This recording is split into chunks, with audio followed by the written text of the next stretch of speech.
What is up, what is up, what is up guys? Welcome back to our channel. Welcome back to another video. Back on the Vespa. Actually, ginamit natin ito last week nung pinasyal natin yung kapatid ni Kuya JR sa strip. Hindi tayo nakapag-vlog nun eh. Hindi ko nabuo. Pero samahan nyo na ako today. Quickie ride lang tayo. Magpe-prep lang tayo for tomorrow's track day. So bukas yung track day namin ni Mr. Sarap Vlog saka ng ibang tropa. Samahan nyo na ako sa kabilang bahay. Meron tayo kukunin package na mga gagamit natin for tomorrow. Tapos noon balik sa bahay. Tapos antayin natin si Kuya JR kasi hihiramin natin yung trailer ni Kuya JR. Yun ang doon natin isasampa yung motor natin mamaya. Para bukas ng umaga alis na lang. Kasi yung gate mag-o-open siya ng 6 AM. So baka alis kami ng mga 5:30 ng umaga. Malapit lang naman dito sa amin yung speedway. Siguro mga 15 minutes away lang. Parang nagmamadali diba? Kargado na ngayong gabi. Bukas alis na lang. So yun pala yung mga kailangan natin gawin bago pupunta kay JR. Kailangan natin magpagas para puno na yung ating motor. Ready na siya for tomorrow. So ngayon yung kukunin natin sa bahay is yung tank grip na in-order natin. So try din natin siya ikabit mamaya bago isampa sa trailer. Actually may mga gagawin pa naman magkakabit ng tank grip, magte-tape na lang ng mga ilaw, and then that's it. Karga na sa trailer. And yun. So bukas, tomorrow yung track day natin. Hindi ko alam kung paano ko ma-vlog yung track day.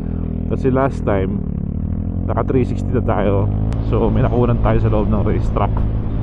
Pero tomorrow kasi yung motor walang lalagyan ng, hindi ko alam kung saan ikaklamp yung 360 unless sa side mirror ko ikabit. Kaya lang parang gusto ko tanggalin kasi yung side mirror for the track day So bahala na. Tignan natin kung may mapaglalagyan tayo, or subukan natin magpaalam na maglagay ng camera sa chin sa helmet. Last time kasi bawal So bukas try natin magpaalam kung uubra o hindi. Short ride lang tayo papunta sa kabilang bahay kasi doon na-deliver yung package. Ewan ko, naparood niyo ba yung vlog namin nung nagka-downtown tsaka strip kami nila Mike Bomac. So yun yung last time na nagamit ko si Vespa. And masaya yun kasi parang last week o 2 weeks ago nag-Vespa rin kami papunta naman dun sa despedida ni Brother Ray. So nagagamit-gamit natin siya ulit kasi masarap na yung weather ngayon niya. Ayan kahapon umulan dito sa Vegas, and ngayon medyo madilim na naman doon sa may bundok.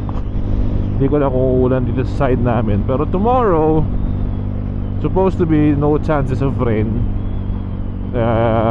and high of 90 degrees. So okay yun pag nasa racetrack. Pero pag nasa pit lane kayo 90 degrees, medyo mainit yun, lalo kung walang hangin. Pero sana kung ganito yung weather bukas, yung overcast lang tas walang ulan, perfect yun. Sarap nyan bukas. So one day, track day lang tayo this time, dito sa Las Vegas Motor Speedway. And then next week Sunday, track day ulit tayo sa Paramp. Yun yung mga 45 minutes away, 45 to 1 hour away dito sa amin. Yun yung racetrack dun. Sunday naman kami titira ni Mr. Sarap dun tsaka yung mga ibang tropa. Tomorrow hindi ko lang kung sinong kasama namin Ako, si Mr. Sarap, si Enrique, and si Kuya Kenneth ata, and si Kuya Patrick. So pero hindi ko lang kung na-confirm na sila Pero ang sure ako si Mr. Sarap tsaka si Enrique sa Street Fighter niya yung dala niya. Hopefully tomorrow will be a good track day. Chill ride lang tayo. Safe lang. Ulan ka ba? May umulan. Or wag ka na umulan muna. Naka-scooter naman tayo kaya okay lang. Uy, what's up dude? You know, ano yung Bergman ba yun? Bergman.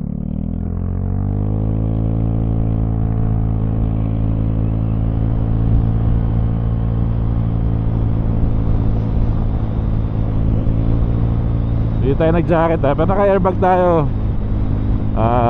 Kasi malapit lang talaga yung bahay namin. Siguro mga 4 na stoplight lang. Ando na tayo. Daan lang tayo, pick up ng package, and then uwi na ulit. Tapos yung motor naman ay ipe-prep natin. So samahan nyo lang ako. Yung Vespa ni Utol hindi ginagamit, na-deads yung battery. So ngayon hindi umaandar. Sinubukan ko siyang i-jump. Once na pinatay mo yung jump starter, patay din yung bike. So ayaw nang kumarga ng battery. So kailangan ng paltan. Sobrang bihira kasing gamitin nung nahihiramin ko sana last week, ayun nga, hindi maandar. So no choice siya, palit siyang battery. Ewan ko lang kung napalitan niya na yung kanyang baterya. Iniwanan ko na nga ng trickle charger ng battery maintainer sa bahay yun hindi pa rin ginamit. So ayun, na-drain tuloy yung kanyang baterya. Alright, kita-kits na mamaya. Samahan nyo na ako tonight or today or mamaya hanggang mamaya. Ipe-prep natin yung motor natin para tomorrow. Alright, let's go. You know, scooter gang. Alright, nakuha na natin ang ating package. Balik na tayo sa bahay. So subukan natin ikabit yung tank grip. Double-sided lang naman. Ang problema na dyan kung mapapantay natin. Pero mahina tayo sa mga ganyan-ganyang pantay-pantay ng kabit.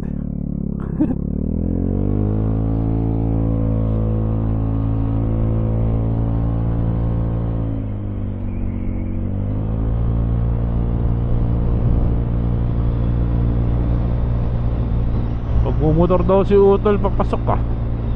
Sabi ko, huwag ka lang abutan ng kulan. Pero clear naman kung saan siya pupunta. At least nagagamit-gamit niya yung Javel. Ay, di pa napapalitan ng goma. Boy ka pa? Puta, ay puta, ba? Pogi ha? Bradley yan. Mr. Sarap po. Sino yan? Okay. Naku, Bradley Wheels, congrats. Pogi. Mongi ng Bradley.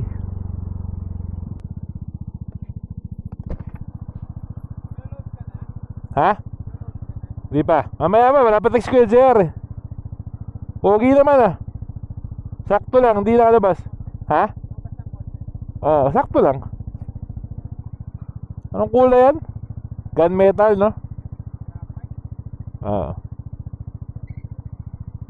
Pogi, oh. Okay.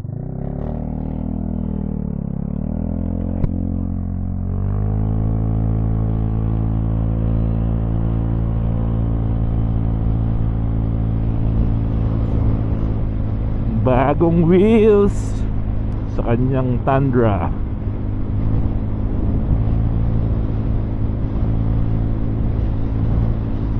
Bilis ng shipping ng showstopper. Pinag-uusapan pa namin isang araw yun. Na-ship na pala. Ayos.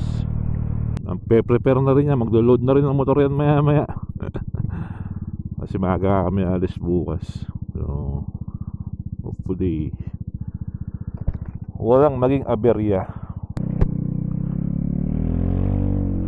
Yung aking suit muntik pang di magkasya. Ano sinukat ko isang araw, akala ko hindi sasara. Sabi ko yari ito pag di sumara. Cancel ang track day. Sumara naman. Kailangan lang magpapawis ulit.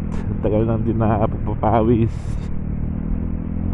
Actually nag-start ako ulit ng pickleball siguro mga last month. Kaya lang once a week o yung twice in 1 month. Hindi ko na dire-diretso.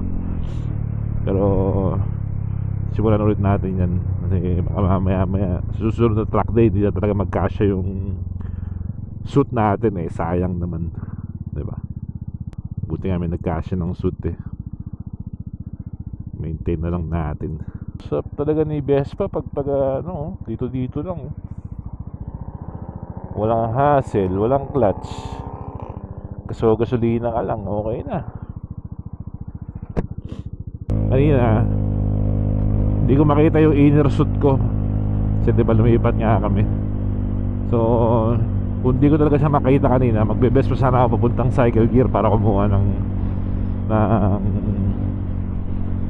inner suit. Eh nung sabi ko sa sarili ko, isang round pang hanap, isa pa, last na talaga. Nagpakita. Ayos, hindi walang gastos. So ready na naman na tayo. Naman tayo ibang gagawin na. Yung tape lang ng tape lang ng motor, tapos load mamaya, tapos goods na tayo. Relax lang. Alright, samahan nyo ako. Punta tayo sa bahay, subukan tayo kabit ng tank grip. Let's go. Alright, unbox natin tong tank grip. Subukan natin siya ikabit. Yun, so ito yung itsura niya. Gripster tank grips. So ayan yung texture niya. So I guess may kasama rin to dito, yung para sa may harap ng tank eh. Pero may nakalagay na dito, so hindi natin siya lalagyan. So buksan natin to, then linisin itong surface na pagkakabitan, tapos kabit natin. Okay, so glass cleaner muna. Linisin natin to ng glass cleaner and then kabit natin.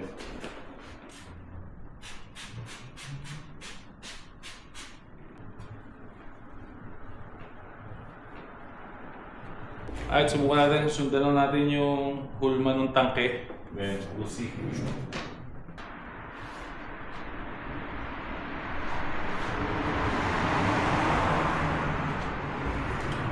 Okay, one side done. Itim, ang hirap sundan. Pero mukha naman siyang pantay.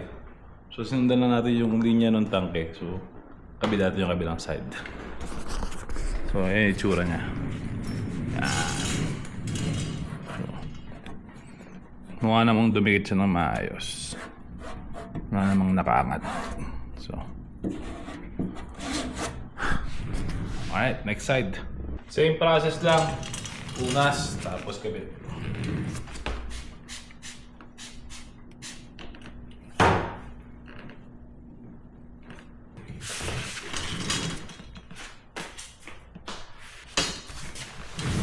Parang mas okay yung kabit natin sa kabilang side.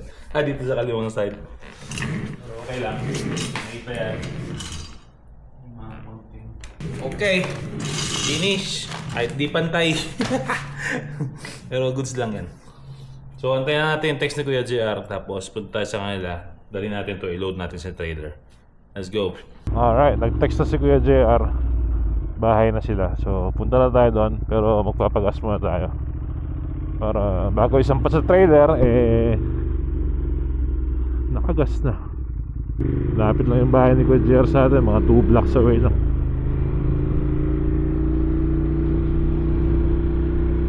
Garam natin yung trailer niya kasi mas safe naman talaga yun, nasa loob ng trailer. I mean yung carrier naman natin kaya naman yun, kaya lang at least may pwedeng silungan kasi yung trailer niya may awning din naman. So pwede natin gamitin yung awning nun, tapos yung awning ng ating sakyan mismo. So at least may lilim kasi I think bukas medyo maiinit na eh. Hindi naman sobrang init, kumbaga parang 90 degrees. So pagka nasa pit lane ka lang tapos wala masyadong hangin, mainit yun. Samahan daw tayo ni Mrs. bukas eh. So sabi ko kung gusto niya tumambay doon sa tent doon na siya tumambay sa tent. Medyo maaga yung call time kasi 6 AM bukas na yung gate eh. Mas maganda yung mas maaga na nandun para hindi gahol sa oras kasi magpapa tech inspection pa.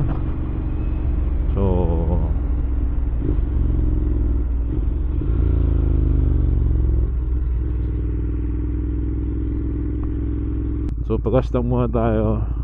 Iniisip ko maglagay ng 100 octane kaya lang wala naman dito malapit sa bahay ng 100 octane. So 91 tayo. Kay Hyper naman nun hindi naman nagka-problema nung nilagyan natin ng 91 octane eh. Tapos pinantrack natin. So hopefully okay naman. Tsaka chill ride lang tayo bukas. Okay, throw na ang gas.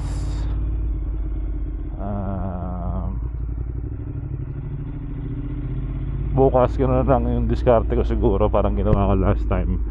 If kailangan ng gas, i-ride ko na lang papunta doon sa gas station sa may Speedway. Pero si Mr. Sarap may dala daw siyang extrang gasolina. So depende kung gaano kalakas lumahamon ng gasolina to. Kasi yung Hyper nun medyo matipid eh. Feeling ko kaya nga ng buong araw na hindi magasolina eh. Pero ito mas malaki makina, so feeling ko mas malakas ng konti. Yun lang, dito na tayo kay Kuya JR. Bilis lang. So mamaya pakita ko sa inyo yung trailer na paglalagay natin. Actually yun yung trailer na dala niya sa camping. Talagang ano siya, parang toy hauler. So parang isang ATV kasya dun sa trailer niya. So pakita ko sa inyo mamaya yung setup natin dun. Gusto ko sana rin yung Vespa pang ikot-ikot sa pit lane eh. Sabi ni Kuya JR meron siyang pwedeng ipahiram na e-bike. Kasi pag napapwesto ka sa medyo malayo malayo yung banyo. Malayo yung lakad. So dun sa e-bike papahiram din niya yung e-bike. So buti na lang din yung Speedway at malapit lang dito mga 10-15 minutes lang dito sa bahay. Okay lang din. Ay, nauna pa ako kay Mrs. pala. Tetepa lang namin tong mga ilaw tapos ilo-load na natin. Let's go. Alright, so hindi ko na nakita sa inyo yung pag-load pero ito yung setup natin ngayon. Ngayon yung trailer ni Kuya JR, niram natin. Tapos ngayon yung motor sa loob. Ayan. Ayan siya. So pa nakatayo naman. Sabay na kami ni Mr. Sarap pupunta ng racetrack bukas. 5:30 time check, it's 10:43. So kailangan matulog. Alright, kita-kits tayo sa racetrack. Until the next one, ingat kayo dyan and enjoy. Let's go.